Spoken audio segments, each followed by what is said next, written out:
רגע, יש לנו פה את ארי דוד שעכשיו הולך לעשות ברכה חזקה לכל החיילים, אמן!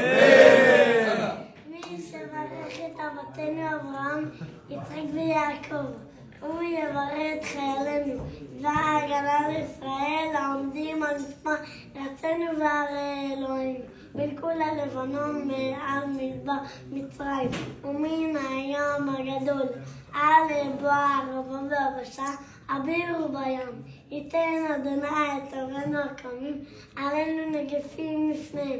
הקדוש ברוך הוא ישמור ויציל את חיילינו מכל צער וצוקה ומכל נגע מחלה, ויש להם ברכה והצלחה בכל מעשה ידיהם.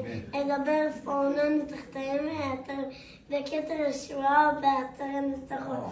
בכולם בהם הכתוב כי אם אדוני אלוהיכם ההולך עמכם יילחם לכם, אם אבכם נושיע אתכם ונאמר אמן.